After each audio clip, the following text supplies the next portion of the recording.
So I'm in the greenhouse again, and we are still in March, and we are still very much into our seed sowing bonanza. And this week I am absolutely focusing on my brassicas. Now there are quite a lot of things which actually come into the brassica family, and some of them I already overwintered in here in the unheated greenhouse, and that was things like my cauliflowers, my kohlrabi, as well as my curly kale, although my curly kale and my kohlrabi has actually been out in the ground since about the beginning of January. Now a couple of weeks ago I also planted out my cauliflowers, and that's absolutely fine because actually brassicas are incredibly hardy. So if we think about to the beast from the east a fair few years ago, I did actually have lots of cabbages in the ground, which again are a part of the brassica family, and they survived without any problem.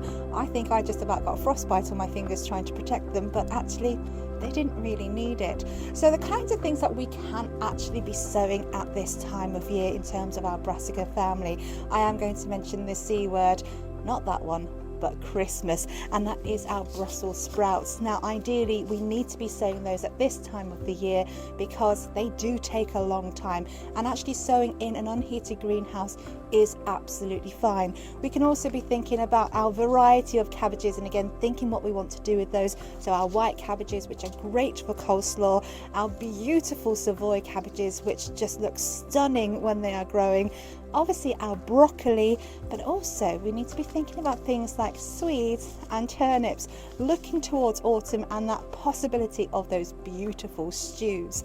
Now I'm not going to actually spend too long in the greenhouse today because I'm going to be planting some more of my overwintered cabbages outside in what I call my TARDIS.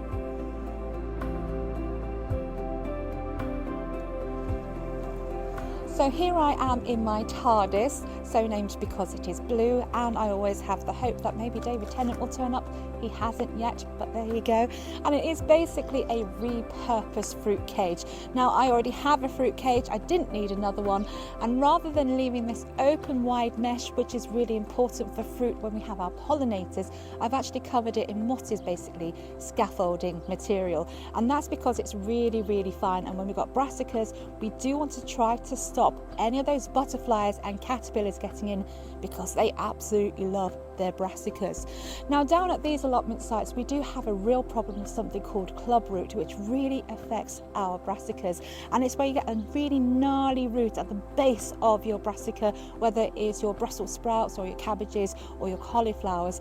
And again, it's something which is actually in the soil. It can be treated with lime, however if you are using lime you have to mask up, you have to glove up, and to be honest, if you need to do that when you're spreading it, it's not something that personally I would like in my food system. So I have been doing no dig in this bed for a number of years, and I don't need to actually replenish the cardboard each year. I just top it up with some nice peat-free compost.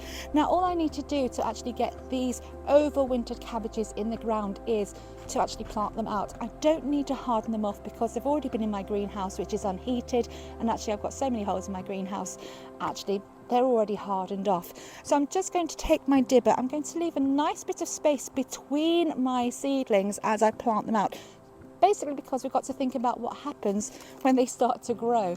So I'm just going to take my nice little self-grown plug plants, dib a hole, and then pop them in the ground.